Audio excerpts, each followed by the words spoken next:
Welcome back, amazing people, to the Hopeful Majority. I'm your host, Manu and Michael. Today, I have a really fascinating guest who I think is timely for the moment. His name is Michael Ashford. He's a podcaster, a communicator, speaker, former journalist, hosts a podcast called Rethinking Communication. And if you're on YouTube, you can see me up holding up his book right now. It's called Can I Ask a Question? Let me ask you this. Let me ask the audience, the people listen right now, the members of the Hopeful Majority question. Have you ever been in a conversation with somebody that you really strongly disagree? Let's say they're a Kamala Harris voter or a Donald Trump voter. Or have you ever been in a conversation with someone in your family? Or have you ever been in a conversation with, you're the person that you oftentimes see who's a neighbor that you just wish, man, I wish they listened to me. And you wonder, what type of question should I be asking? How do I approach this conversation? How do I be a little bit more curious at a time when we're incredibly divided? Well, this is the conversation for you because Michael has really fascinating perspective on the way in which we show up at a moment when we're incredibly divided, the way in which we show up to be more curious. And I thought that it was a really interesting conversation for you to hear. So with that, without further ado, let's welcome Michael, and I'll see you on the other side.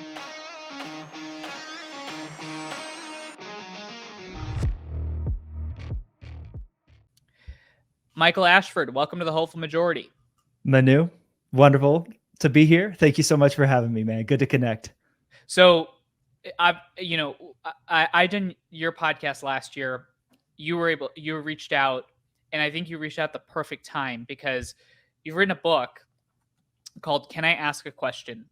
And the first question that the book asks, or at least is at the top of the summary, in your book, you write, can people change?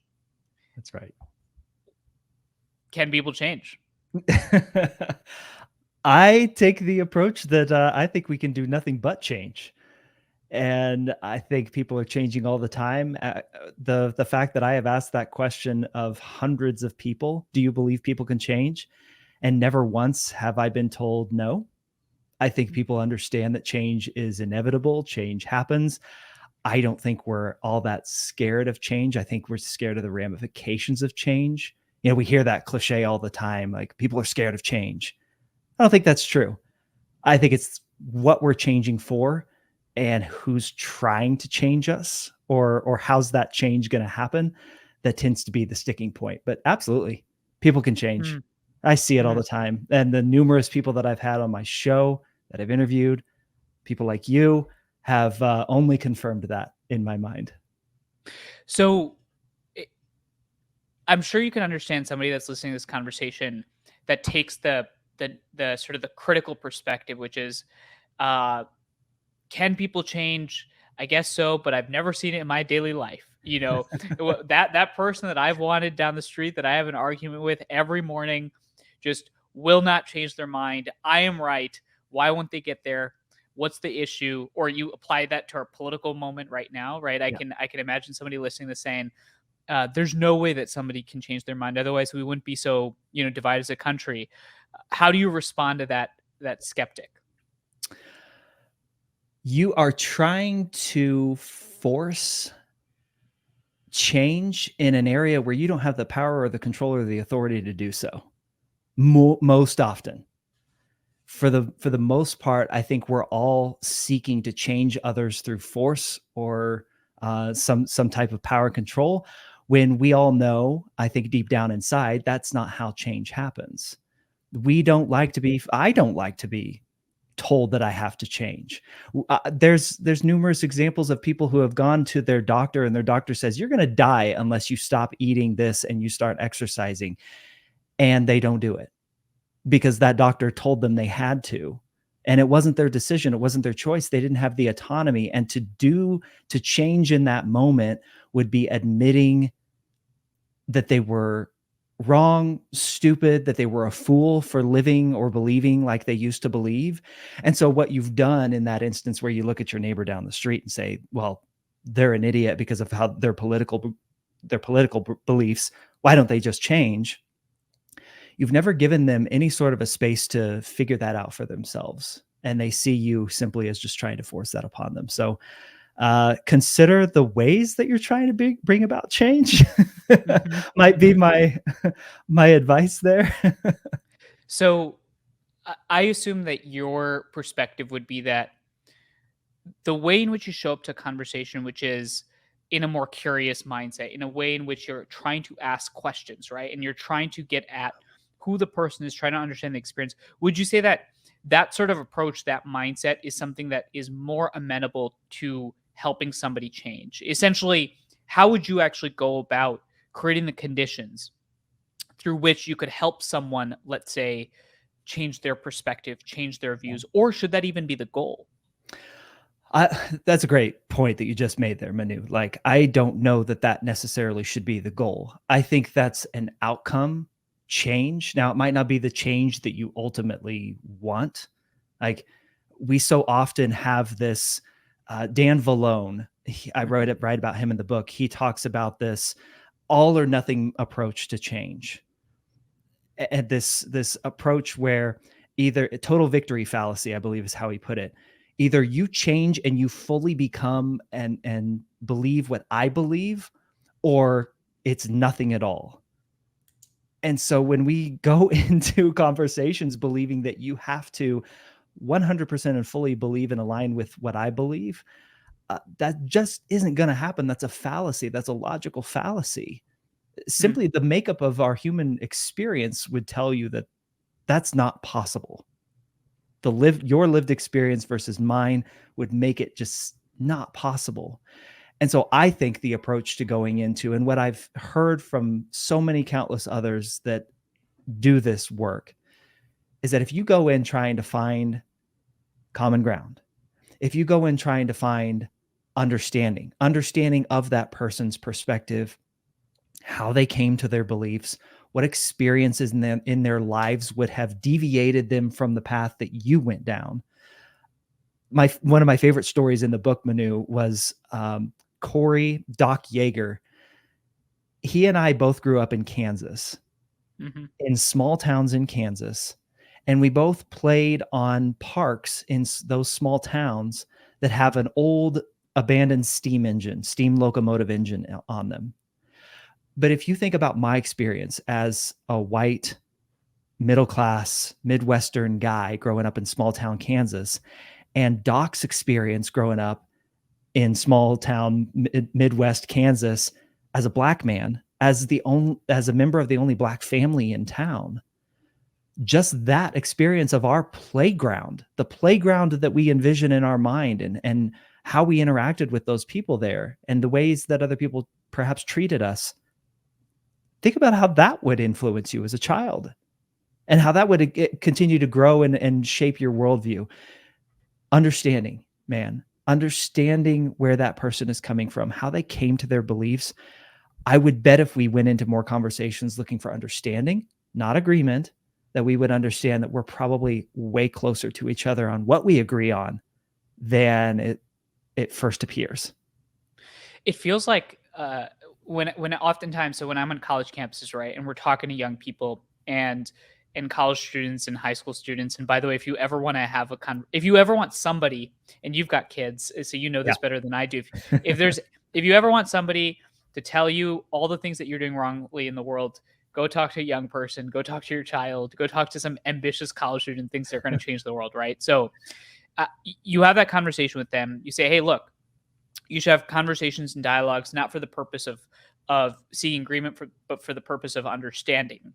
And the natural question that comes into play is, my time is really limited, Mhm. and should I be trying to spend my time trying to understand someone else's perspective and ask the right questions, or should I just go on my merry way and pursue what it is that I want to pursue? And whether you come along or get along, I frankly don't care. How do you respond to people's sort of instinct that I don't even know if this is necessarily important or needed, or that my time is highly limited? Why should I prioritize getting to know people and understand them over all the other things that I could be doing with my life? Well, I guess at the end of the day, I would say, do you want to continue to live your life with that specter of disharmony like lurking over your shoulder? Like, at any point, if you refuse to understand the other side, if you see no value in taking a long-term approach to conversation, even if you think that's the only time that you're going to interact with that person, uh, they're still going to be there. They're still going to disagree with you. and you still don't have the authority to make that, to get them to change. So Mm, what have you solved? Like, that would be my question. Like, yeah. what's your goal then? Is your goal to create two entirely different worlds that we exist in? How's that going to work out for us? We've tried that once Yeah. in this country and it didn't work. uh, Yeah. but like, what's your goal, man? Uh, Yeah. it has to be more than just that singular conversation where it's, again, it's an all or nothing. Either you bend to my will and the way that I see the world, or you're worthless to me. Well, I guarantee you that's going to come back around to you at some point, far easier, far sooner than perhaps you realize. Yeah. It's almost like you're almost asking the question, uh, as a response to the question, should you have the conversation? It's like, what happens if you don't? Right? What happens if Exactly. you don't is, and to your point, what's your end goal? What do you care about? You keep bringing up this notion, which is interesting.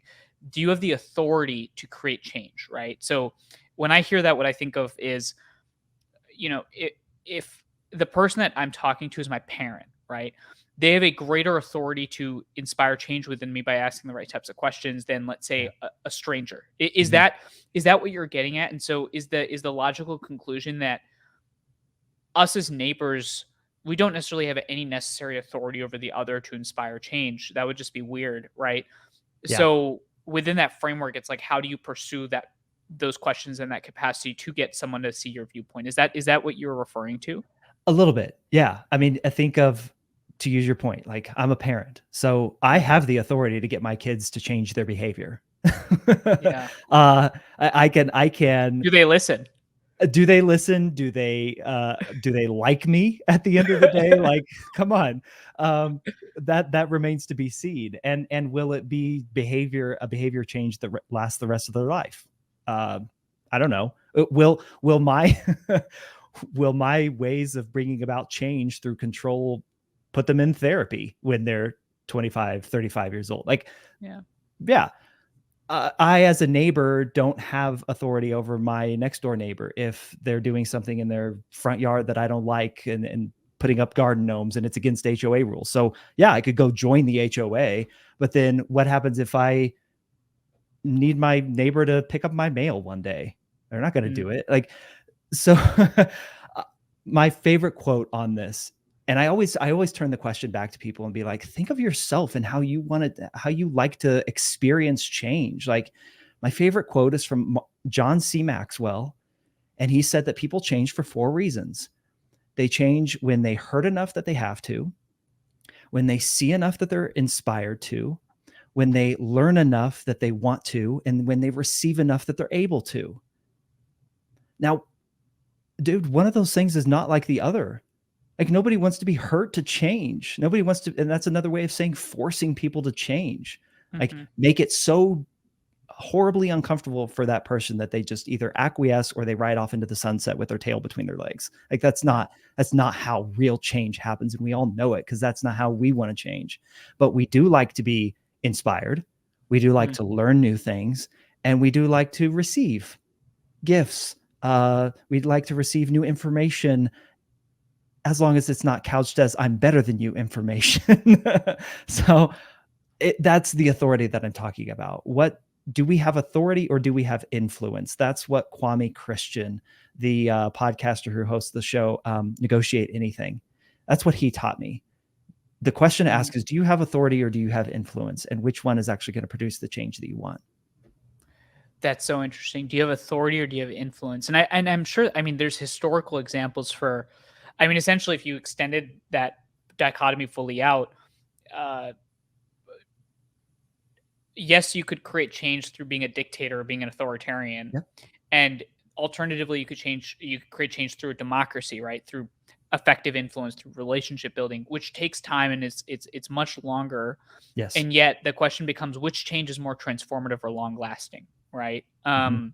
It's almost like it goes to the parallel that we're seeing right now between, broadly across the world, you see the debate between democracies and authoritarianism. And it's Yes. something that, a lot of the people that you write about in this book, whether it's Monica Guzman or Dan Falone or others, um, it's something that we're struck a lot by, which is that there feels like it seems like people are more open to the idea of that authoritarian model of change, or that people are more open to the idea of submission rather than engagement.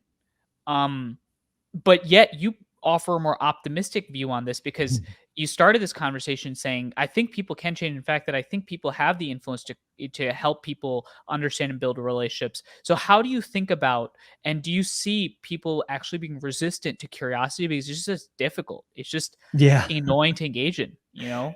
Yeah, because it feels like you're validating, people you don't like. It feels Yeah. like you're acquiescing to their position in some way just to be curious about somebody. Again, Yeah. I get pushback, It's like not going to the brain gym, yeah, you it know? really is. It really is. The phrase that I used earlier, understanding does not equal agreement. I have to repeat that a lot because Mhm. it's not easily accepted that that's the case here. I'm inspired by people like um, Neil Parker, who has spent time in countries destroyed by war zones, by war, excuse me, civil war, because of authoritarian regimes. Those countries that are coming out of what ultimately I think dictatorships always run into is a literal explosion, an explosion of force. And the fact that she comes back to the United States and she sees the issues in those countries, she comes back to the United States and she says, "We're not that." And so Mhm. we can take hope and pride in the fact that, yeah, we had a civil war in our past, but we're not at war now. We have moved out of the world where we're in that post-war scenario here in this country. We have many instances where our democracy has worked, where we have worked together. Most of the legislation, for instance, passed at the federal level is bipartisan. We don't hear about it enough. We only hear about the two or three major issues of the day that grab all the attention headlines because they are divisive. Um, and they are on that duality of choice. You're either with us or you're against us.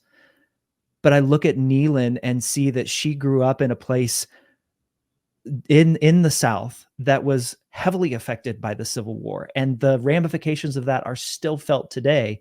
And she can come back to this country after being in those post-war countries like Afghanistan, like some countries in Africa, and say, "I'm hopeful because we figure this out every single day how to not be one of those countries." Mm, That gives me hope, man. And mm, and the fact that, yeah, we've had our issues over the over the last, we'll call it decade and a half of extreme polarization, extreme, to the point where people have lost their lives, to the mhm. point where our elections have been called into question, um, and the fact that we're still here, and the fact that we're still trying to figure it out, the fact that you are doing the work that you're doing, and people are still gravitating towards that message, Manu, that gives me hope. That I have no choice but to be optimistic in We're this actually moment. just paying them. It's actually just a transactional. That's see, it's the authoritarian model of creating change, Michael. Do I get a cut? Do I get a cut of that for being a part of this? The hopeful majority is actually just a farce, and in fact, everybody that is a part of the hopeful majority has been bought and paid for. And certainly the people in the comment section agree. Yes, Uh, I'm eh, sure. well, I mean, you bring up Neelan's example. In fact, I was just on a call with Neelan actually earlier today. I think Neelan has a really fascinating background in the way in which she engages some of this work. Right? Yeah. Um, do you think humans are naturally curious? Do you think curiosity comes to us naturally as human beings? Mm. No, I don't. I think others perhaps have a little bit more of a bent or a trend towards it, but I don't, because I think curiosity, before all that we have and experience in modern times, got you killed. It's Yeah. not just the cat that got killed by curiosity. I think it's us humans as well, and so it's it's not a trait; it's a skill. I think it can be learned and developed like any other skill. I asked that question because I think that That actually elucidates some of the challenge of this work, because Yeah. I think that it runs counter to our nature in some ways. Mhm. How do you how do you actually go about building curiosity as a muscle? What's your view on that? I've got to first set that example for others, to give them an example of what it looks like. You know, being a former journalist, and having many friends who are journalists, well, I'm trained in it. Like I took classes in it. I I got graded on it, right? Like I have a level of training and ability and skill built up that I take it upon myself as a local journalist. Like I didn't work for any of the major cable news networks or any of the major national newspapers. I worked at a small town newspaper in a town of 25,000 people. I was a part of that community every bit as much as I was the journalist who covered that community. And that's the kind of mentality that I want us to think about, that I want us to adopt. And I put that on myself in a lot of ways to try and teach that. That's what I'm trying to do with my book and um, with my podcast. But I think we learn best through example. I think we learn best through people like Daryl Davis, who can sit down with, as a black man, with a grand wizard of a Ku Klux Klan, and be curious about him. Because I think Daryl and I share the same hope that people aren't born with that kind of hate in their heart. They're not born with it. It's learned behavior every bit as much as curiosity is a learned behavior. And what can be learned can be unlearned every bit as much as what is not taught can be taught and learned. I think there has Do to be. those people deserve your time and your curiosity? Yes, absolutely. Because they are human beings with an experience and a perspective different from my own. Again, I do not agree with it. But if I shut them off, if I close them off and say they're not worthy of my curiosity, how far forward then the next time it happens does my dividing line advance? And somebody else is not now worthy of my curiosity, and then somebody else. You know, I there's Steinberg, Robin Steinberg. I wrote about her in the book. Public defender for many years, charged and tasked with being a public defender for some of the most horrific criminals in the state of New York, people that did genuinely evil things. And even her bent in the book that she wrote and the conversation that I had, that they are still they're still a human being worthy of their dignity. You do not have to agree, and yes, there still should be an accountability for what they have done, especially in instances where they have harmed or hurt someone, but they weren't born that way. And I can understand, if I understand somebody's experience, I can see and make a logical jump to how anybody would do anything.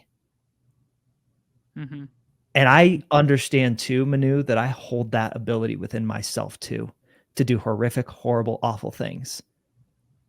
I'm not I'm human as every bit as much as the next person. And it would take one moment of lapse in judgment, lapse in character, lapse in morality, perhaps, for me to be no different. Hmm. The reason why I asked these set of questions initially was because I wanted people to understand, I think, your view and framework of how you think about human beings. And the Mm. reason for that is because I think that I found, at least in my personal experience, those that are more gravitating towards curiosity tend to be more introspective. They tend to give people the chance to be better, essentially giving people the benefit of the doubt. Yeah. I think folks that are more likely to tend towards curiosity believe, to your point, that I think humans have an equal capacity towards good and evil, just as you Yes. said, that you might also be capable of that. And I think oftentimes in this very polarized political climate, there's a conversation on curiosity, not curiosity. And I think we forget like the fundamental value differences, because I think there's a different type of person that has very opposite takes on those things. I think um, certain folks will believe that um, certain people are fundamentally evil and that certain people are fundamentally good. I Mhm. think there are people that operate with a greater certainty about this is my way, that's the highway, because the highway is morally bankrupt and it doesn't deserve my engagement, which is why I asked you the question, do those people Yeah. actually deserve your time? Yeah. So if I was someone like that sitting across from you right now, and you just said some crazy stuff like there's this guy named Daryl Davis who sat down with members of the KKK and got them to take off their robes through genuine, empathetic, vulnerable conversations. I'm like, whoa, man! Like, uh, I think you have a completely naive understanding of the world. How do you Yeah. respond to that person? Perhaps. But I also see it work. I there was one conversation that I had with a university professor in North Carolina, and I forget what his name is escaping me at this very moment, but he runs the Center for Moral Kurt Rose. Kurt Rose, yes, Yeah. runs the Center for Moral Beliefs and Understanding, and Or Kurt Gray, actually. Kurt Kurt Gray. Gray, yes, thank you, thank you, thank you, thank you. Sorry, The first Kurt. name is Kurt, though. The first Kurt name Kurt is is Kurt. awesome. A lot of these people listen to the podcast, by the way. Thank you all for He yeah. he talks about how we all have the same moral mind. That's I believe that's the phrase that he used, that we all have the same moral mind, and it is driven by this desire to see those we love safe and taken care of.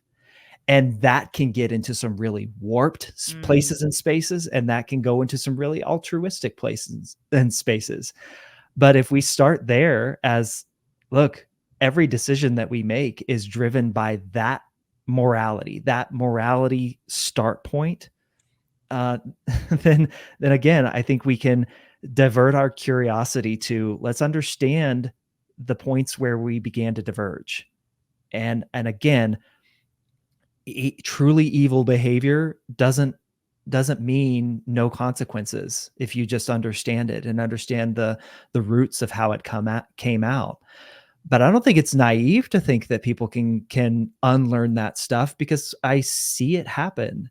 The conversations that I have, for instance, on social media versus the conversations that I have with people in real life who disagree with me, just take that. The things mhm, that people will say directly to your face and the conversations that people are willing to have sitting across from you, sharing that same space with you. When to me, it goes back to we've got to get back to and I sound kind of like, I feel like I'm sounding like my grandpa now that we've got to Make get back America to curious again. a sense of community, man. Like, how many of us Yeah. know our neighbors? How much? I mean, Yeah. we see our neighbor put a Trump sign or put a Harris sign up in their front yard, and we make all these assumptions about them. And like, but we walk our kids to the same school.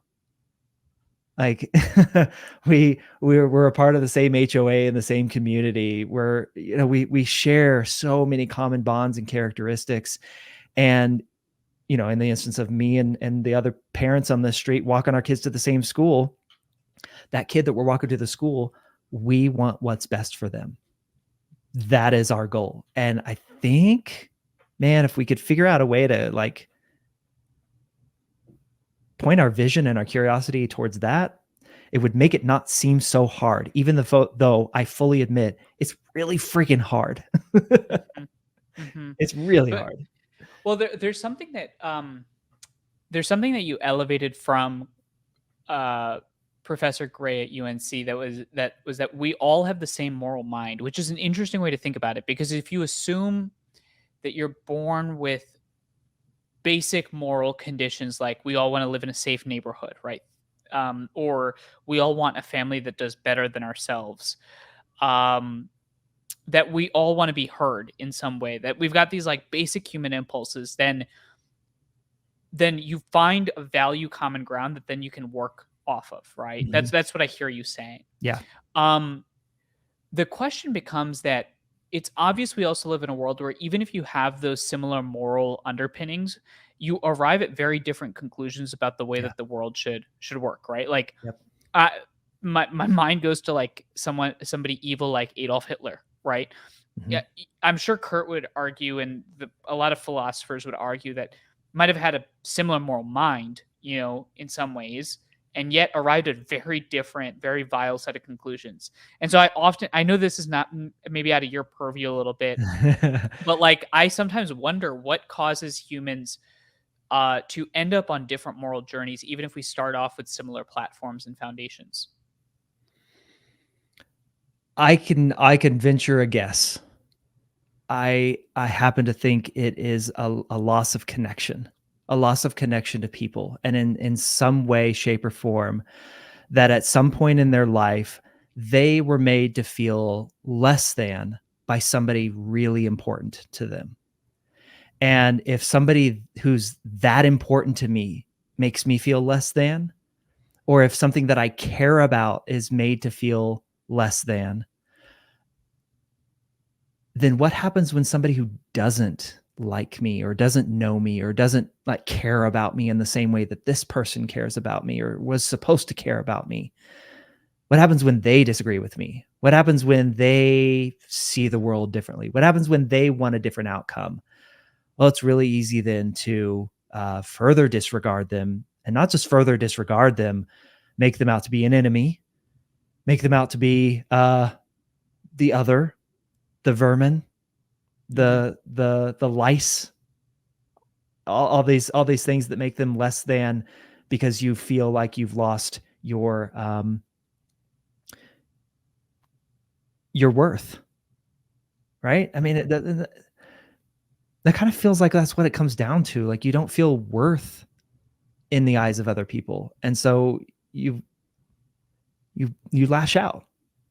There's a deep resentment that you sort of Yeah. harbor.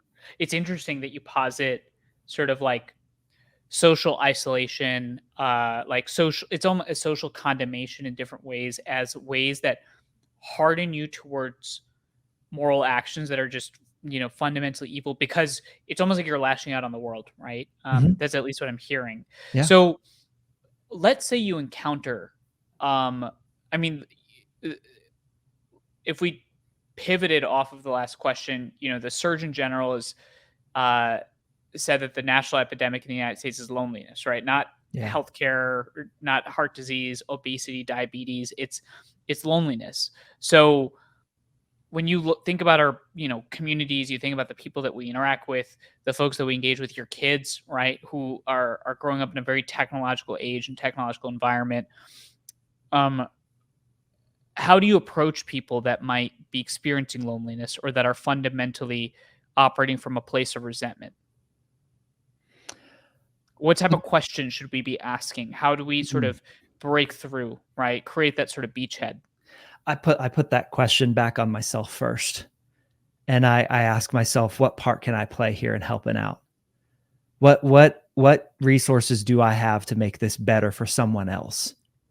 Because I believe, and I've never had the pleasure of interviewing Simon Sinek, but something that he talks about a lot, he makes reference to the reason why Alcoholics Anonymous works so well is not only do you have a sponsor, step 12 is go and help someone else through that problem, through the same issue that you've had.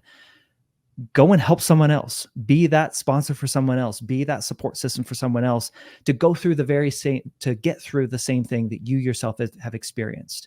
And I believe that suffering, isolation, whatever, however you want to characterize it, is one of the, when shared, is one Mm, of the most bond forming experiences that you can have as a human being. What when the mother of a child who, when a mother loses a child to cancer, mhm. joins a group of other parents who have lost a child to cancer, the bonds and the support experienced in there, I believe, are the strongest that a human will ever experience because of that shared suffering. And so I'll give you an example, and this is not to say that I have it all figured out or that I do this every time. I'm not trying to paint myself as like some altruistic angel. But recently, a friend of ours, her son, they work and they can't get to pick up their school. They can't get to the school to pick up their son on time. So he was going to have to walk 3 miles home every day after school and then come back to go to basketball practice later that night for a basketball team that he's on. And there was a group of people saying, "Oh man, that's really. I hope you figured that out." And her the ride that she had kind of arranged for her son fell through, Hmm. and everybody was like, "Oh man, that's real. That's I hope you figured that out. That's really tough. I hope you guys figured that out." And my wife and I were like, "We'll take him home. Like Hmm. we'll be the ones to take him home then." Like, have him text us if he needs a ride home. If he wants to walk home that day, great. But if it's raining, if like we can stop, it's going to be 15 minutes out of our day tops. We'll be the ones to take him home. So find a way to insert yourself into that scenario. Not just talk about it, not just empathize with it or sympathize with it, I should say, but turn that question back on yourself. Like, how can I insert myself into this place where isolation doesn't get to exist, even if Right. I'm feeling that myself? Get to a place where you're actually participating in that person's experience so that Uh, you create that avenue. By the way, when you said that you're not some altruistic angel that has it all figured out, I was like, it's very uncurious of you, you know. Um, of course you've got it all figured out. You're the only one that doesn't need to ask any more questions. no, Uh, that is not true, because Manu. because you have asked all the questions. Well, this might sound reductive, but are there do you have a favorite question? Is there like a or do Yeah. you have like a certain set of questions that you just really appreciate that you think people should be thinking about asking when they're just talking to somebody that they, let's say, meet for the first time? Yeah. Meet for the first time. I like to ask people more about their experience in what they do rather than what they do. So, for instance, the question that so often comes up is, so what do you do for work? You know, at whether you're at church or meeting new people in a restaurant or what have you. But take that next step further, like my podcast used to be called. It was the follow up question. Oh, Manu, have you always wanted to run a nonprofit? Mm, Like, that gets you into telling your own story in a way that is not just to use your word, reductive to how I make money or how I support myself. That's not, yes, that's important to me, but that's not why I'm doing it. And why questions are really hard for people to answer. So if you can get them explaining their experience and how they got to that point, then you have something there. Then you can start to find those, oh, you did that thing? Well, I did that thing too. Like we had that at Kansas State and the way that you had that at UC Berkeley, Manu. Like that's really cool. We share that. And now I'm getting to know you, the person, and your the makeup of your experiences rather than just like what you do in that really reductive state. I like to ask how questions more than why questions. If it is a disagreement or a conflict, just call it out. Like, hey, you and I disagree on this. Like, can you help me understand how you came to what you're telling me? How you came to your beliefs? I'd love to understand so I can make sure I'm understanding you correctly and where you're coming from, so that we can have a conversation about this. Why questions get to who the person is and their identity. And I don't think very many of us spend all day, every day thinking about our identity and why we do the things be that we careful do. who you're talking to. Some of us do. I live in a state of perpetual existential crises, Same. punctuated one after another. I'm right there in the same boat with you, man. But I love asking the question that I ask of all my guests on my show, which is just, what's a question you wish you were asked more? Like, I think we all love talking about ourselves. Yes. And I think we all want to be asked that question. Like, what do you want? That ultimately I'm asking that person, what's important to you? What do you want to Yeah. talk about? Like, Just hold on that for a quick second. That's a very powerful. I remember when you asked me that question, which is, what's a question that what is the exact phrase? Say that again. what's a question you wish you were asked more? Yeah. I felt so important when you asked me that question. I felt like Good. I suddenly, and that's the point, right? Is Yeah. that people, when afforded the opportunity to talk about yourself, right? And to specifically to talk about yourself in a way that you haven't had the opportunity to talk about before, that you want other people to hear about. I feel like that opens up people like a book. Yeah. So, My question for you is, what is a question that you wish that you were asked or haven't Yeah. asked before? What the exact phrase is? I wish I was asked more. Do you agree with every guest that comes on your show? And I don't. Um, Almost every guest, there's something that they say that I disagree with. And my hope is that you never know what it is. Because again, it's as the host of the show, it's not about me, but the whole point of why I'm trying to point my curiosity at people in the way that I do is because their story, their experience, their perspective deserves to be shared. I want to give them the dignity of getting their full view out. And so if I got into a scenario or into a conversation where I brought a guest on and then flat out disagreed with them, unless they specifically asked me like, what do you think? I love that you don't know, but I do wish I was asked that question more because I think it would bring about a little bit more understanding about why I'm doing what I'm doing and the fact that I do have opinions of my own. I do. I'm not just sitting there as some wishy-washy, podcast host who, oh, every point is valid and every perspective is the right perspective, whatever the heck that means. That's not Mhm. true. I do have my own opinions. The conversations that I have with my wife are very different than the conversations, not very different. They're just different than the conversations that I have with my guests. And I like it that way, but I want people to understand there's more behind the scenes than you may not see or realize. There's something powerful about the idea that you as a host is sitting there and suddenly hear something that you disagree with, and yet you say, "Hold on, this is not about me. I want this to be about you," and to essentially stay silent and let them say what's on their mind. Let them present themselves in the way they want to be presented and then engage. Because Yeah. it requires the impulse of taking a break and stopping, right? And letting your curiosity take over. What's your advice to somebody listening to this right now about how they can let their curiosity take over when the impulse is to respond? Uh, the question that I ask myself is, do I want to be right in this moment, or do I want to follow the path that I've said that is important to me?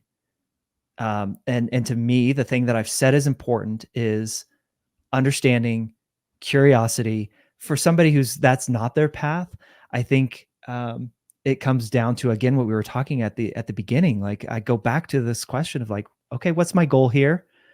I, and it's not that we can't disagree, and it's also not that we can't have emotional responses. Like I'm not asking everybody to approach their conversations like they're a podcast guest. That's not it at all. Emotions will happen; they're human, and I'm not asking us for us to reduce that part of it. Yes, our emotions can get into some unhelpful places if we let them, but emotions are healthy. Um, Again, I go back to like, what is my goal here? If is my goal just to beat this person into submission with my words? Well, good luck then. How's that going to go for you? Or am I genuinely trying to accomplish something, and do I need this person's help to do it? Hmm. If you Yeah, there's some. give yourself that space to pause. Hmm. There's something powerful about the question, "What is my goal here?" Because I think in a lot of places, people immediately jump to, and I can already hear the responses in the comments, right? Where somebody hears you say, especially when you disagree with someone's view, let them say what's on their mind so that you can follow the path of curiosity. And someone is sitting there saying, but no, that's wrong. And the question then becomes, what is your goal in that moment? Are you trying to be right, which is a fascinating way to think about it, or are you just pursuing the path of trying to learn? Because I'm sorry to break it to you, but the debate that you're having on the street corner is not going to decide the future of humanity. No. No, it's not. And also, to kind of extend what you were just saying there, is your goal to be right, or is your goal to come up with a solution? And is a solution better than your perfect solution? It's essentially asking the question, is doing something better than doing nothing at all? And in most instances, doing something, getting us part of the way there by co creating something together that something that we hadn't even thought of, or that we couldn't have thought of because we didn't have the full perspective or view of the entirety of the argument, of the situation. By doing that, you begin to understand, oh, well, if I can just move the needle a little bit in this direction, and it doesn't feel morally unsafe for me to do that, then I've accomplished something, and I can still hold on to the fact that I was right inside. Like, I can still save face. And also, I did something. I accomplished something. Even if that accomplishing something is getting but someone to say, in Monica Guzman's words, I've never thought of it that way. Mm-hmm. That's a It was. win for me, man. I mean, I agree. I mean, I think. Well, let me ask you this to as we close out. Yeah. When do you have? When is it hardest for you to be curious? When it's the people closest to me, Hmm. the people that I know the best, the people that I love, the people that I want the best for, uh, that can be really hard for me to be curious in those instances, because there's decades of understanding and knowledge there. I can skip to the front of the line in terms of the conversation because I don't have to do all the backcasting and and information seeking, or at least I think I don't. That's the story that I tell myself. And that's actually a really helpful phrase that I've been using a lot recently to help people kind of enter into these conversations when they want to disagree. They hear something somebody says and they say, uh, I disagree with you on that. The story that I'm telling myself about what you just said is that you believe this. Is that true? And then, then you don't get into asking questions that are weapons. But I'm going off on a tangent here. It's the people that I'm closest to, man. Yeah. That's when it's really easy to disregard all the training that I have, all the knowledge that I have, all the conversations that I've had on this subject, all the wisdom that others have shared with me, and just fall into that certainty trap.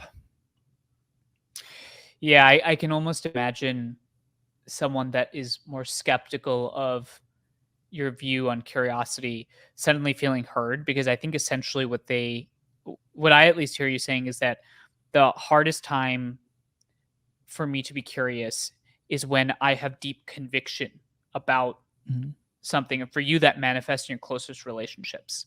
Yeah. And I can imagine some people saying that my deepest convictions manifest in my ideas, and so it is incredibly difficult for me to be curious in the marketplace of ideas because my lived experience is so personally tied to my political views. How do you think about that? Because that's Yeah. something that I hear a lot, which is like, I Manu, it's easy for you to be curious about this question or this policy issue because you Mhm. haven't been personally affected by it, right? Yeah. And so it's harder for you to have the conviction and the emotional tie that I do. How do you think about that?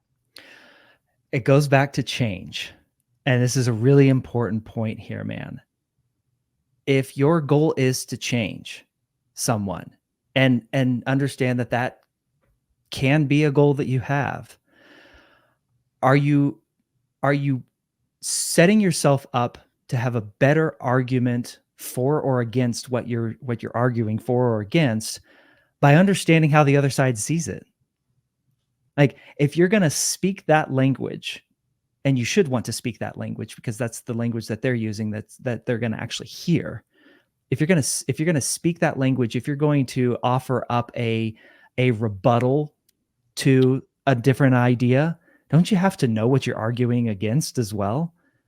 Don't you have to get a deep understanding of not just the surface level cliches, the trite sayings, the headline reads that we throw out there? Don't you have to understand, like, what was it about this idea that hooked this person initially? How did they come to say, yeah, that's the path for me, that's the idea for me, that's the moral path for me, Mhm. that's the religious path for me, that's the political path for me? If you're going to try and make a case against that, don't you have to understand it at a very deep level? I posit that you do. Mm. And by the way, you might just find along the way that there still are those threads, those shreds of common ground where you find out you're not that different after all. Michael, thanks for coming on the Hopeful Majority. I appreciate it, man.